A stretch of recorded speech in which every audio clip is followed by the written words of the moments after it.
Hey you guys, I just wanted to take this opportunity and to let you know we have the up and coming Game Changers Summit live coming up on January 27th to 29th. A 3-day virtual experience with 24 world-class game-changing leaders from around the world. We're going to be talking about entrepreneurship, marketing, branding, personal development, health, self-mastery, business and leadership, just to mention a few. We're going to be featuring Dr. John Demartini, Marshall Goldsmith, Bob Berg. We're going to be featuring the Instagram influencer, Natasha Grano, and many, many more. Now, you can become a participant in the Game Changer Summit Live for free. All you have to do is go to the following URL, https://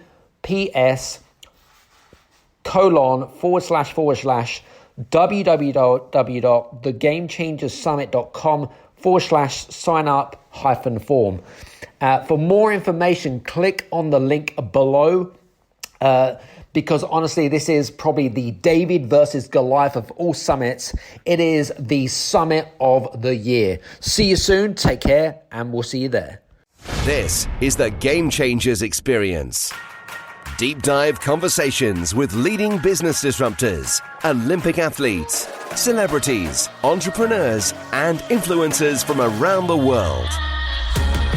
This show will teach you insights about the winning principles in mindset, productivity, marketing, branding, entrepreneurship, business strategy, and more. Hosted by Productivity Authority, business strategist, former elite athlete, author, and public speaker, Adam Strong. Hello, everybody, and welcome to the Game Changers Experience with myself, Adam Strong. And today we have an extremely special guest on the show. He is a member of the Thinkers 50 Hall of Fame. He's the only two-time thinker and the leadership thinker in the world. He is ranked the #1 world's executive coach and is also the integral winner of the award for leadership at Harvard University of Coaching. He's the author and editor of 42 books.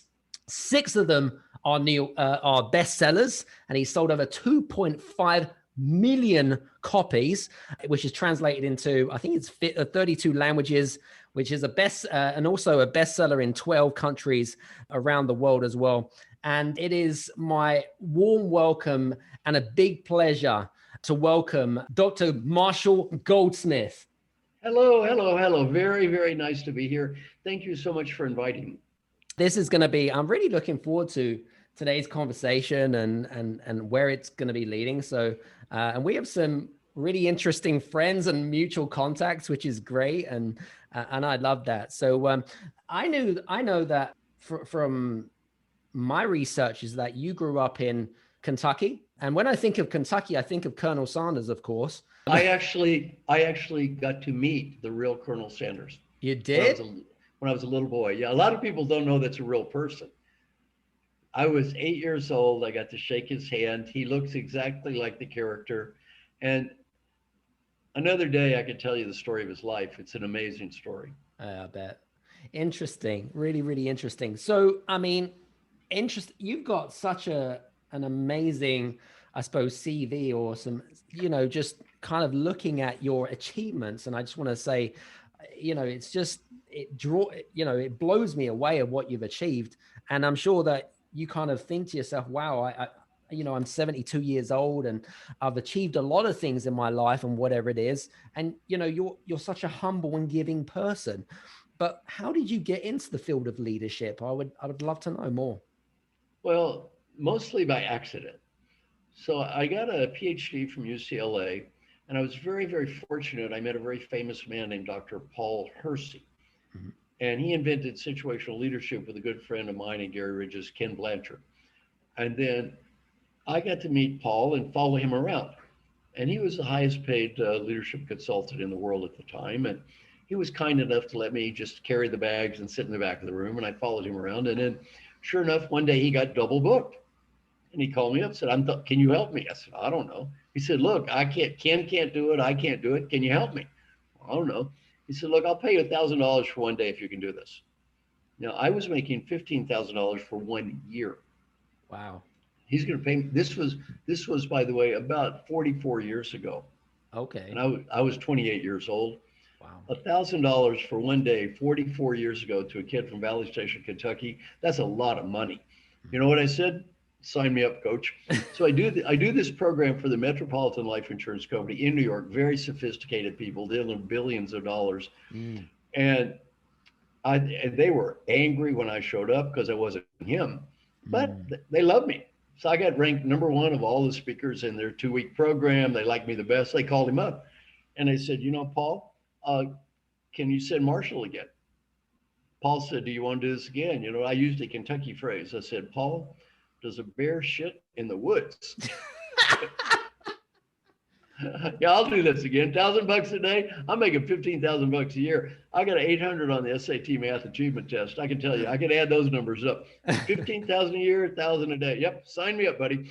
And that's how I got into leadership development, purely by accident. And since then, I've had the privilege of working with Peter Drucker, Paul Hersey, Warren Bennis, and Paul had a good saying: easy to look tall if you stand on the shoulders of giants. Mm, I agree. So I'm definitely in that category. I've had the privilege of, just standing on the shoulders of a lot of tall people. Mm. It's an amazing story. I know that we're going to be talking about, habits, behavior change, and leadership. So we're going to be talking about some different topics today, and they're really deep. And I know that you've written numerous books, Triggers being one of them, of course, which is a bestseller. And you've also got a new book, which we'll talk about at the end, if that's okay. New book coming out as well. Well, some of the things I was going to say, what would you say are some of the common habits that you recognize that leaders fail at time and time again? I mean, you've worked with many of them, including the CEO of Pfizer, Glaxo, Walmart, World Bank. I mean, there must be some patterns that you've established in your experience. Yeah, I was interviewed in the Harvard Business Review and asked this question: what is the number one problem of all the successful people you've coached over the years? And my answer is winning too much. Now, what does that mean? If it's important, we want to win. Right. If it's meaningful, we want to win. If it's trivial, we want to win. If it's not worth it, we want to win anyway.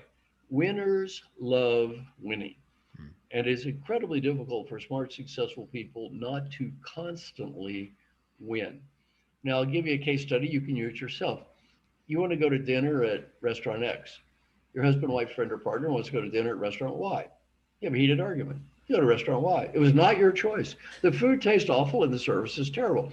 Option A, you could critique the food, point out our partner was wrong. This mistake could have been avoided had only listened to me.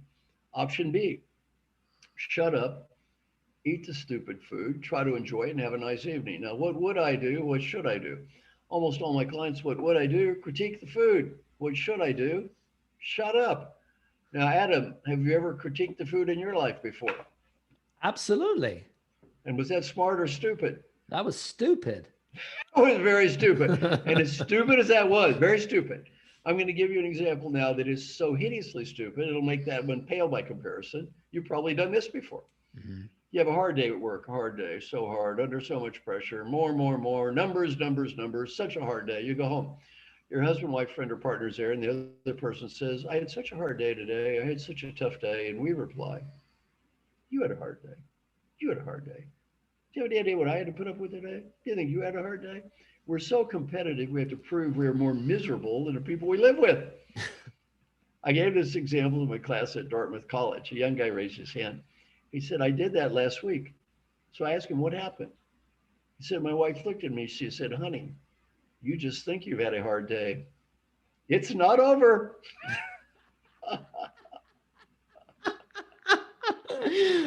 So funny. It's not over. Yeah, you haven't seen hard yet, buddy. Come and live in my world. Exactly. Now you mentioned my book, Triggers. Yeah. I refer to an email that's in my book, Triggers. A young man sent me an email about this, and he said, I was in your class at Dartmouth 5 years ago. And he said, I know you don't remember me, but I want to send you an email today and say thank you. He said, yesterday my wife called. Mm-hmm. And she was having a terrible day and started talking about it, and I was behind schedule and under pressure. And I was just getting ready to point out how her problems paled in significance to my own. But he said, for some reason, I remembered your course. I started breathing. I thought, this is my wife, somebody I love. This is not the enemy. And he said, I just listened and I said, I love you. Thank you for everything you're doing. And he said, I went home. I spent $25. I bought her some flowers. I gave her the flowers. I said, I love you. So it's the best $25 I've ever spent. Thank you. So next time you get into that, let me win. Let me prove I'm right. Let me tell you how smart I am. Just breathe. Is it worth it? Interesting. Yeah. I mean, I guess it's kind of looking at putting yourself in somebody in the other person's shoes rather than kind of thinking, oh, what about me? And it's kind of selfish in a way, isn't it, Marshall? Well, it's not that people are bad. No. Peter Drucker, another one of my great mentors, taught me a wonderful lesson. He said, our mission in life is to make a positive difference, not to prove how smart we are and how right we are. Most people I work with have taken in their life tests, test after test after test after test, thousands of tests. Prove I'm smart, prove I'm smart, prove I'm smart, over and over and over. And when you did that, what did people do? Oh, good. Didn't do it. Ooh, bad. It's incredibly difficult to stop. This is very deep. It's very deeply ingrained. It's incredibly difficult to stop. And when you're at the bottom of an organization, proving yourself is not bad. You have to prove you're smart and all that. But every time you get promoted, you got to learn to stop doing that. And the people I coach are CEOs. People they manage know more than they do. Well, your job is not to prove you're smart, it's to make them smart. Your job is not to be the hero, it's to make them the hero. Very easy in theory. Yeah. I mean, it's easy in conversation. I mean, I remember, and even, people that friends and contacts and that kind of stuff, is that the corporate world, and you would have heard this before, the corporate world is a bit of a dog eats dog environment, right? Who can get to the top the quickest type of thing. And, and I don't know, you've probably had those people who've had those types of attitudes. What do you say to people like that? Well, the people I coach, number one, are people that are very high integrity, who have good hearts. If I didn't think, all right, I don't have to do this. Right. So I only work with great people. And I'll give you a story that illustrates how I pick clients. Years ago, Alan Mulally, who was at Boeing at the time, ran Boeing commercial aircraft, one of the greatest leaders I've ever met in my life, an amazing man. So of all the people I've ever coached, he improved the most. And I don't get paid if my clients don't get better. So I measure improvement, not as judged by them, as judged by everyone around them. He improved the most. I spent the least amount of time with him. So I thought, well, that's puzzling. So I made a little chart. On one dimension was called time spent with the great executive coach, Marshall Goldsmith. The other dimension is called improvement. There seemed to be a clear negative correlation between spending time with me and improving. Well, I thought, well, it's a troubling chart. It's not good. So I go talk to my friend Alan. I showed Alan my chart. I said, now, Alan, all the people I ever coached, you see, you were great to start with and you improved the most.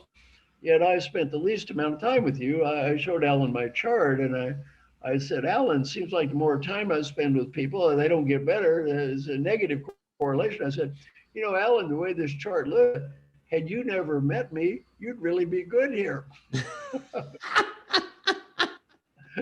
So I said to my friend Alan, what should I learn about coaching from you? Well, he taught me a great lesson. He said, Marshall, your biggest challenge as coach is customer selection. You pick the right customer, you win. You pick the wrong customer, you lose. Agreed. And then he said, don't make coaching about yourself, your own ego, and how smart you think you are. Make it about the great people you work with. And he said, as a CEO of Ford, my job isn't that different. He said, I don't design the cars. I don't build a car. I don't sell the cars. I got to have great people. And he said, every day I drive to work, I tell myself, leadership's not about me. Leadership's about them. Well, it's hard. You work with a lot of entrepreneurs. The hardest thing for an entrepreneur is to let go. Yeah. Because why? They got there by being a great achiever. They got to let it go. They got to quit being the hero, quit being the great achiever, quit making it all about me. Very easy in theory, incredibly difficult in practice. I think it's the psychological thought process and the thinking and I mean, human beings are complicated anyway, but I mean, we all are wired, slightly differently. We think slightly differently. And I absolutely agree with what you're saying. Well, any human or animal will replicate behavior that's followed by positive reinforcement. Mm-hmm. And the more positive reinforcement you get for anything, the more you replicate the behavior. What do you get positive reinforcement for? Proving how smart you are and proving how right you are. So we're just geared to do that, and we're psychologically reinforced thousands of times for doing this over and over. So after a while, it's just an instinctive reflex. Mm-hmm. We don't even know we're doing it. That's crazy. It's like kind of, you're just doing it subconsciously without thinking about it. That's it. Interesting. Yeah. So I want to talk a little bit about behaviors or behavior change as such. How do we become more aware of what we're doing in terms of our behaviors, whether it be in the workplace or whether it be running your own business or whatever? How do we become more aware of it, and so that we can make improvements or make subtle changes?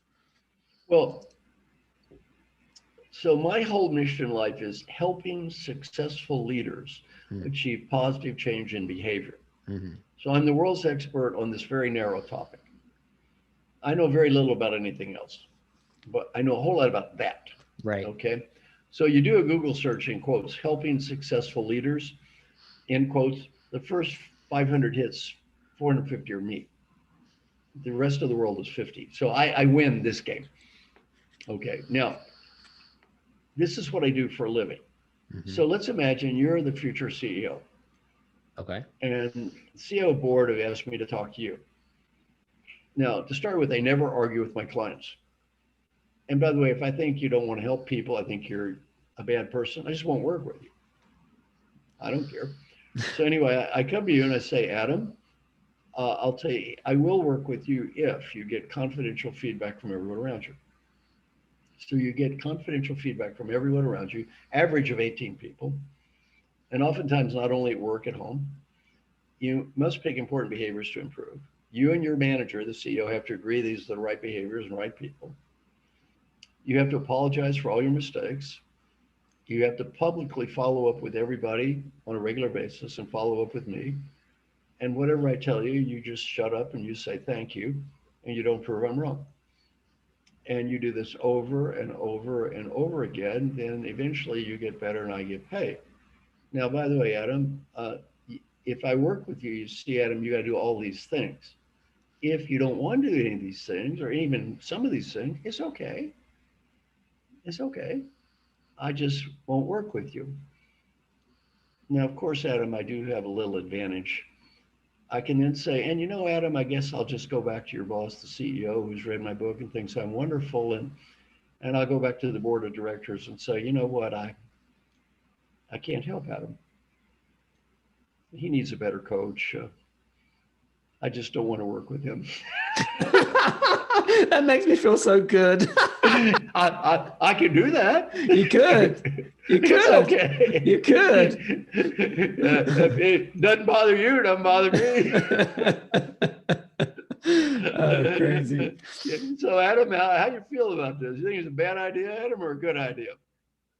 I'm not sure, Marshall. I need to think about it. And you know what? If the guy said I have to think about it, you know what I'd say? It's not working. Not working for me. Bye-bye. Yeah. It's interesting. I do exactly the same. Adam, they usually don't get that far by being dumb. And I've only had one person in my life say no. Really? Oh yeah, this is so interesting. A woman, a CEO, has me come in. I go to the same talk, right? She says, I'm not going to do this. I'm not going to apologize, and I'm going to get feedback and all that. I'm fine. So I just leave. I'm walking out the door. The CEO says, oh, hey, how you doing? I say, fine. Well, when do you start work? I said, I'm not going to work at all. Why? Well, she don't want to do this. He said, what? No, she don't want to get feedback and apologize. She don't want to do those things. He just said, please accept my apologies.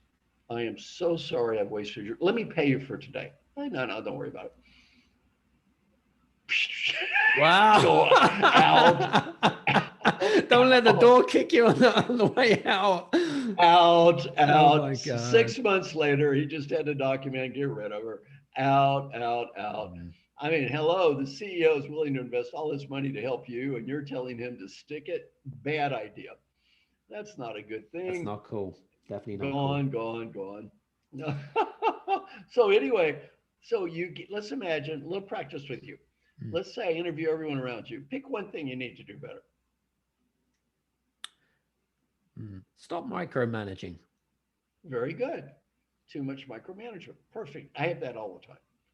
So, okay, then you would talk to everyone around you and say, I got this feedback. And I'm going to I'll do a little bit more detail because it's probably a pretty common problem with the entrepreneurs. Absolutely. I got this feedback, and one of my issues is I'm seen as micromanaging. One thing I want to do is I want to be an effective delegator. And what I really want to work on is more effective delegation. In fact, I might not even say micromanagement. I'd say, I want to be, say it in a positive way. I, Adam, want to be a more effective delegator. Fine. So you have a one-on-one dialogue with everyone. You say, now we're going to look at this from 3 perspectives. First, I'm going to ask you, do I ever get more involved than I should? Do you ever feel that I'm micromanaging, getting more involved than I should? And I'm not saying I'm going to change everything. I'm just going to promise to listen and take notes and do what I can. And then, okay. And then give me ideas how I can do a good job of not doing that. Now, my second question, though, is do you ever need more help from me? Because you see, I don't want to just let go. So maybe in some areas you feel I'm more involved than I need to be. Some areas not involved enough.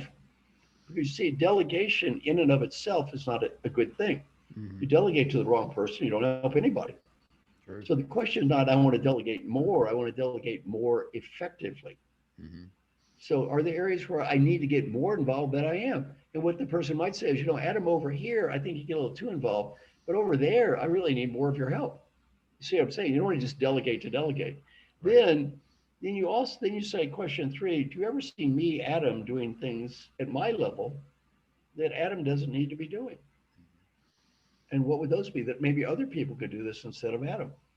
And then you take notes and listen. So you talk to everybody, then you write down notes, and then you talk to me.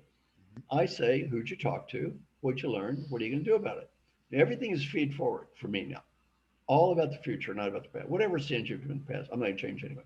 We're moving on. I say, now I'm going to give you my ideas. Now I give you my ideas. Whatever I tell you, you say thank you. You don't judge, you don't critique, you don't argue, you say thank you. And if you talk back, I fine you $20. It's like a swear jar. It is, yeah. You don't prove I'm wrong. And it's a good discipline because you see the people I work with are always used to having to prove how smart they are and right there. Well, you don't do it with me. If I tell you something, now you have to do the basics. That's required. Right. No arguing. Do it or goodbye. Everything else is optional. You do it or not. You don't do it, it's okay. I don't care. I'll never know the difference. Do it if you think it works. They never argue. If they argue, I charge them money. Now you might say the people I coach are rich people. And the money, but this is funny. I charge them money if they start sentence with no, but, however, they argue, try to prove they're right. I charge them money, $20. Then you might say, well, these are rich people. They don't care about, and the money goes to a charity they pick too. Now you might say, well, they don't care about losing money. That is wrong. Look, yeah, old rich men don't care about losing money. Wrong. they hate losing any money. So like one guy, I'm going, $20, $40, $60. He goes, this is expensive. I said, you made $35 million last year. And this money is going to go to a little homeless child. He goes, oh my God. Oh, I'll pay the $60. I'll pay the $100, whatever, right? Now, my funniest story occurred in India. Mr. GM Rao. Mr. GM Rao is a great guy. So he owns a company called GMR. They built the airport there in Delhi, a beautiful airport. He's just a good human being. He donates $340 million. Bill Gates tries to talk rich people into giving money to the poor, and Warren Buffett. So they go to India, and my friend, Mr. GM Rao, he gets all excited. He donates $340 million to poor people in India. He's very generous. 2 days later, I'm coaching him. The money goes to the same charity, $20, $40. He goes, this is expensive. I crazy. said, excuse me, you donated $340 million to the same stupid charity 2 days ago, and now you're arguing for this expensive $20. What is wrong with you? Then you know what he goes? He goes, oh, I forgot. I forgot. I love that. I forgot. Now let me explain the difference. Mr. G.M. Rao in front of Bill Gates and Warren Buffett and every newspaper in India, writing a check for $340 million. You know what that's called? Winning. Winning. $20. Losing. Interesting. He doesn't care about $340 million. He doesn't care about $20. You know what he cares about, though? Winning. Interesting. I never saw it from that perspective, but now you pointed it out to me. It makes it so obvious. And no one likes losing, do they? Come on. No one likes losing, especially people like me, who's an a former elite athlete anyway. So really interesting. Now, do you not like losing historically yourself? Well, I think it's just because I have a competitive nature. Now I'll give you some coaching. I love this making excuses. Okay. Now let me tell you what I'm just hearing. All Yes, right. Marshall, you see, Adam, was an athlete. I don't know if you, Marshall, were an athlete, but Marshall, was a competitive athlete, you know. Just in case you missed that, I think I'll drop it in a few times. And you see, Marshall, occasionally I may appear to others to have an issue with winning too much. You see, Marshall, that's because I can't help it because it's of my competitive and athletic background, blah, blah, blah, blah, blah. Is that what I just heard, Adam? Thank you, Marshall. Yes, thank you, Marshall. I don't want to get fined $20. Now, I think, Adam, did you also say I have problems with losing? Did you say that? No, I didn't say that. Lines. I didn't say that. Okay. It must have been somebody else.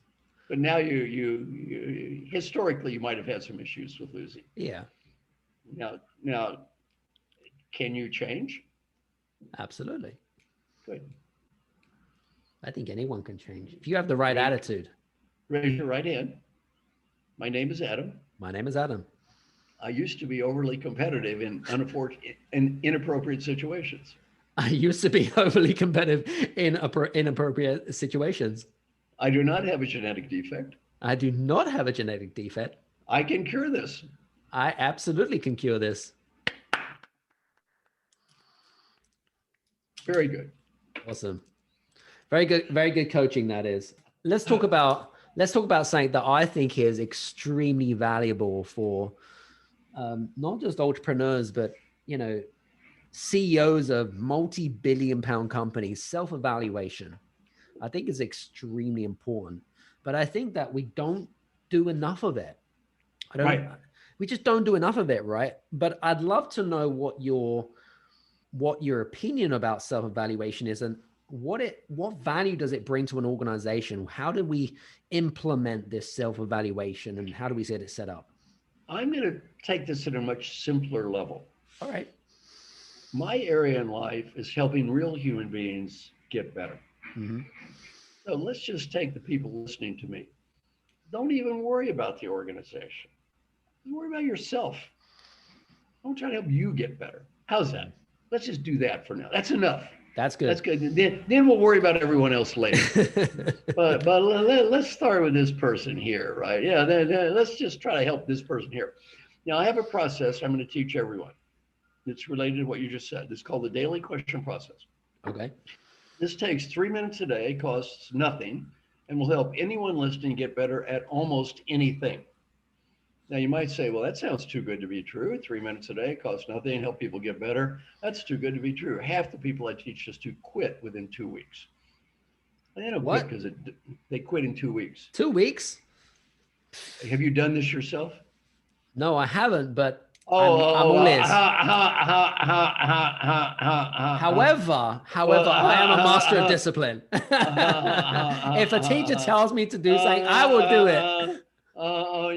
One thing, Adam, it's good to know that you have no ego and that you would spend and that you would not try to win too much and prove you're better than other people. And that, yes, Marshall, others may have difficulty with this, but you see, I, Adam, am a self-quoted master of discipline, and I'm sure the ever so holy Adam would have no problems, even though others, Marshall, you have coached many CEOs of multi-billion-dollar companies and brilliant people, and I see they have problems doing this, but you see, Marshall, you haven't been talking to me, Adam Strong, obviously, who is superior to those. Point taken. Point taken. Okay, he's just called me up on my bullshit, everybody. I just wanted to say that, right? Oh my God. Now let me try again without you. Let's start again. Let's start again without my interruptions, okay? Yeah, without you proving your superiority to all my other clients, right? Now, this takes 3 minutes a day, costs nothing, and is really hard to do. Adam, don't kid yourself. It's going to be hard for anybody to do. Okay. I'm going to give you a personal example. Go for it. I have someone call me on the phone every day to make sure I do this. Every day, someone calls me. Why? My name is Marshall Goldsmith. I got ranked #1 coach and leadership thinker in the whole world. I have someone call me on the phone every day to make sure I do this very simple process I'm going to teach you now. Someone asked me why. My name is Marshall Goldsmith. I'm too cowardly to do this by myself. I'm too undisciplined to do this by myself. I need help. And it's okay. It's okay to need help. It's okay. Once we get over that macho, I can do it on my own crap, I'm better than everybody else. Unlikely. We all need help. I need help. Hey, somebody, do I know the theory? I wrote the theory. I know the theory. Now, here's how it works. You get out a spreadsheet. On one column, you write down a series of questions to represent what's most important in your life: friends, family, health, whatever you want. Mm-hmm. And then 7 boxes across, one for your day of the week: Monday, Tuesday, Wednesday, Thursday, Friday, Saturday, Sunday. Right. Okay, fine. Then every day, every question is answered with a yes, a no, or a number. Yes is recorded as 1, no is a 0 or a number. And then at the end of the week, you get a report card. Now, I'm going to warn you in advance, that report card at the end of the week might not be as beautiful as a corporate values plaque you see stuck up on the wall. See, I've been doing this for many years. You know what I learned? I learned that life is incredibly easy to talk. And life is incredibly difficult to live. Adam, when you introduced me, you left something out on my introduction, one of my amazing talents. I'm surprised you left it out on the introduction. I'm amazed at my incredible skill at screwing up something pretty much every day. I screw up something pretty much every day. You left that out of the introduction there, you see, but when you look at this little daily checklist, you get to look at it every day. It's not that pretty. It's not that pretty. And so I've been doing this a long time. It's hard to do. Now, one of my, some of my questions, if you want send me an email. I'll send Adam all my questions if you want them. Sure. You don't have to write them down, but give me one of my questions. How many times yesterday did you try to prove you were right and it wasn't worth it? I'm the old professor here. I don't see too many zeros on my scorecard. Now, Adam, I don't even think you'd pass that test on this phone call, would you? Probably not. No, definitely not. You didn't even make it through this call. I didn't make it in the first 10 seconds, let alone the whole call.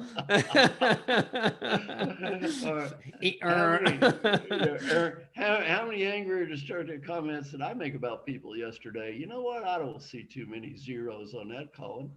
Adam, have you ever deemed it appropriate for you to critique others in a way that probably didn't help the world too much and point out their flaws? Have you occasionally fallen into that trap?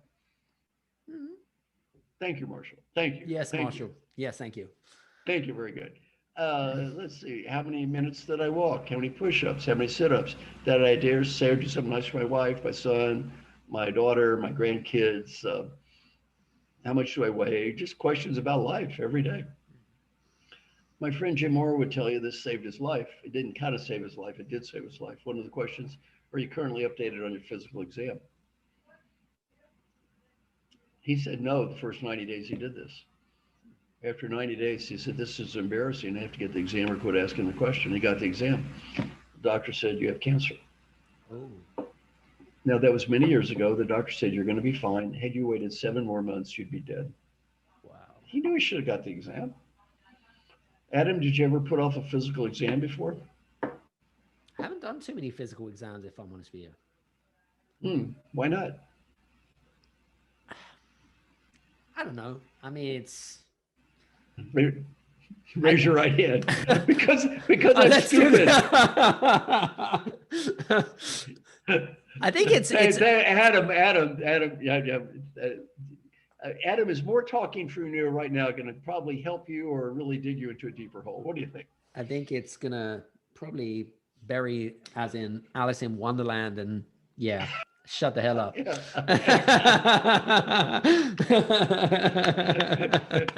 beginning to see how this all works. Absolutely. Now, my daughter Kelly, the professor, she's a professor at Vanderbilt. She got a PhD from Yale. Daddy's proud of her. But she taught me something called active questions. Mm-hmm. So here, I'll give you my first 6 questions. Every question is, did I do my best to, number 1, set clear goals? Did I do my best to make progress toward achieving my goals? Number 3, did I do my best to find meaning every day? Did I do my best to be happy? Did I do my best to build positive relationships? And did I do my best to be fully engaged? Every day, 6 questions. I'll send you an email about this with all that the would be research. Fantastic. Thank you. The research is amazing. If you just ask yourself these 6 questions every day, it's amazing. Now, my friend Mark Thompson and I, we do the LPR process. We did this, I think, 26 weeks for 6 months. Right. With 50 amazing people. They rotate various groups. We'd meet every week for an hour with 6 to 8 people. And we did it 26 weeks. And these are, like you said, athletes, Broadway stars, CEOs. I mean, just head of the Olympics, head of the Rockefeller Foundation. Wow. Ridiculously competent people. Very humbly. Every week they had to stand up and say, my name is, here's my scores. My name is, here's my scores. And they'll tell you, if they didn't have a support group, they probably wouldn't do it. Accountability. I have someone call me on the phone every day. Yeah. It's hard. It's very humbling. When you do this every day, it's humbling. It takes a lot of courage to look in the mirror every day. It takes a lot of humility. I think it's By the way, we all need help. We all need help. I think now, Adam, what's one thing you've been putting off, procrastinating or delaying? I wish I'd get better at this. You've been telling yourself for 20 years, I want to get better at. Give me one thing. There's many things. I think pick one. I actually want to get better at looking after my health, believe it or not. Very good. And very interesting. All I suggested was you get a physical exam. And you immediately got defensive about that for some God knows what reason, in spite of my pounding. Now, Adam, you want to look after your health more. Very, very good. And it's been 20 years. You know the theory of this, is that correct? Yes, sir. You don't need to read a book about what you need to do. Is that correct again? No, Marshall. Yet you still haven't done it. Is that correct again? Yes, sir. Raise your right hand. My name is Adam. My name is Adam. I need help. I need help. And it's okay. It's okay. Get help. If you could have done it by yourself, you probably would have done it by now. Yeah. Interesting thought process. It's interesting. I think you. By the way, my book triggers 27 major CEOs endorse that book. Why am I so proud of that? 30 years ago, no CEO would have a coach. These 27 people all stand up and say, look, I'm president of World Bank. I need help. I'm CEO of the year in the United States. I need help. I'm head of the Rockefeller Foundation. I need help. I'm head of Walmart. I need help. We all need help. Who are we kidding here? It's really interesting what you pointed out here. And I've said it before to numerous clients and so forth, is that asking for help is a sign of strength and not a sign of weakness. And I think you've really highlighted that in this conversation. And I like that comment. Adam, you teach your clients asking for help is a sign of strength, not a sign of weakness. Is that correct, Adam? Yes, sir. You teach this to your clients, Adam. And Adam, do you do a good job of teaching this to your clients? I bet you're very good at that. Is that correct? I could do better. Well, yeah. How about that guy in the mirror there, Adam? Maybe he should. Yeah, maybe should he be listening to this same sermon? Absolutely. I suppose we're like hypocrites in our own way, right? I mean, it's like you said, it's easy to say, but to actually do and put into practice is a completely different ballgame, right?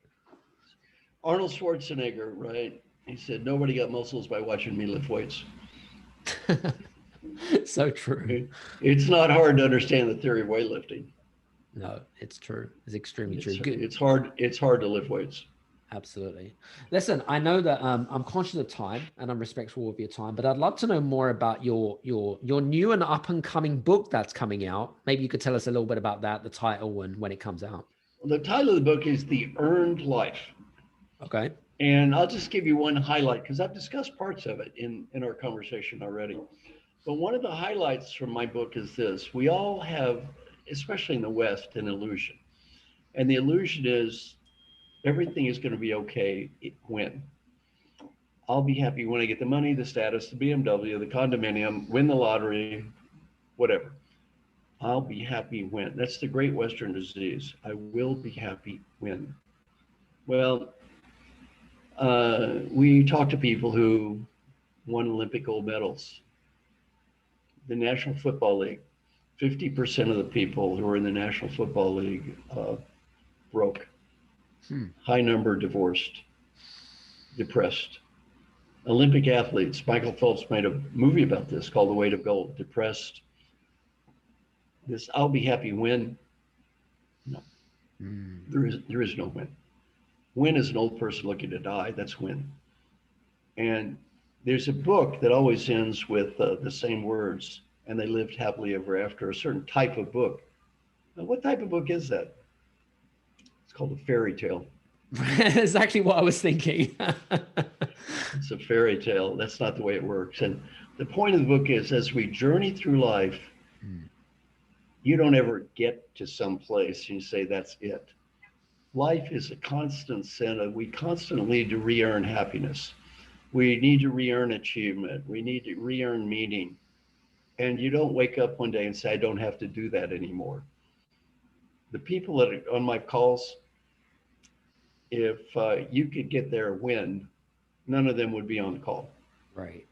Many of them are rich, several billionaires, distinguished, won awards, National Football League, National Basketball Association, blah, blah, blah. That was then. This is now. And every day as we journey through life, we just reinvent ourselves. And you have to start over every day. Every day is another day. It's a new me. Whatever happened in the past, but it's over. And you can't live there. Fascinating. So when is the book coming out? It'll be out next year, early next year. Early next year, 2022? Now, Adam, question before we depart. What did you learn about in this lovely call relating to Adam, not about others or theories or your customers? I learned about the $20. I learned to say thank you. And I learned to ask for help and not be a freaking hypocrite and actually swear by what you're actually going to say.